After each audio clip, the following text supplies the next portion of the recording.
आजकल माहौल ये है कि हम लोग आपस में एक दूसरे से इस कदर खफा रहते हैं और इस कदर आपस में नफ़रत करते हैं कि एक दूसरे का भला चाहना, अच्छा चाहना गवारा नहीं करते। तकरीबन अक्सर जगहों पर यह देखा गया है कि घर में 4 भाई रहते हैं और चारों भाई में आपस में इस तरह से नफ़रतें हैं कि वो अगर एक तरक्की की तरफ जा रहा है तो दूसरा उसको देखकर जलता है और दिल में कुढ़ता है कि तरक्की की तरफ क्यों जा रहा है। जबकि होना ये चाहिए कि अपने भाई की तरक्की को देखकर खुश होना चाहिए, लेकिन हम लोग ना तो किसी का भला करना चाहते हैं और ना ही किसी की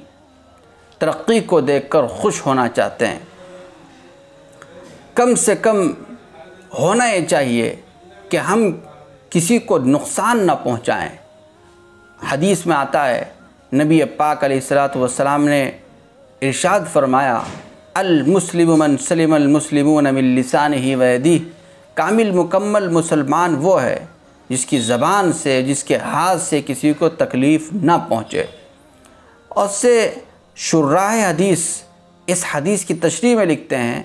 कि असल मकसद ये है इस हदीस को बयान करने का कि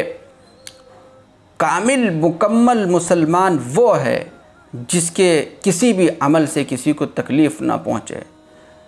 और इससे बड़ा दर्जा ये है कि इंसान अल्लाह तबारक व तआला को राज़ी करने के लिए इस नीयत से कि अल्लाह का बंदा है, किसी की भलाई करे, किसी की मदद करे और ज़्यादा से ज़्यादा अपनी ज़ात से इंसानों की और अल्लाह की मखलूक की भलाई के बारे में सोचना चाहिए। लेकिन हम लोग एक दूसरे को जिस तरह तकलीफ़ पहुंचाते हैं और जिस तरह एक दूसरे का नुकसान करने पर तुले रहते हैं, उससे ऐसा लगता है कि जैसे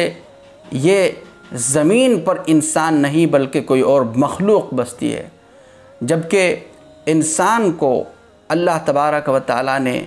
इसलिए दुनिया के अंदर भेजा था कि वो हमदर्दी करे, मोहब्बत करे, एक दूसरे के काम आए, एक दूसरे का खादिम बनकर ज़िंदगी बसर करे। आप देखिए कि रियाया बादशाह की खादिम है और बादशाह रियाया का खादिम है और आपस में हर एक इंसान किसी न किसी एतबार से एक दूसरे का खादिम है। तो खादिम होने की वजह से वो इंसान अपनी ज़ात से दूसरे को भलाई की तरफ उभारे और भलाई करने की सोचे। लेकिन जब इंसान ये सब चीज़ भूल जाता है कि मैं किस मकसद के लिए दुनिया में आया था और मेरा मकसद क्या था, तो फिर वो इंसान दूसरे को तकलीफ़ देने पर उतर जाता है। और होता ये है कि वो इस कदर आगे बढ़ता है कि वो इंसानियत का गला घोंटकर, इंसानियत के गले पर पैर रखकर आगे बढ़ता है और जिससे उसकी दुनिया भी ख़राब होती है, उसकी इज़्ज़त भी जाती है और आखिरत भी उसकी ख़राब हो जाती है।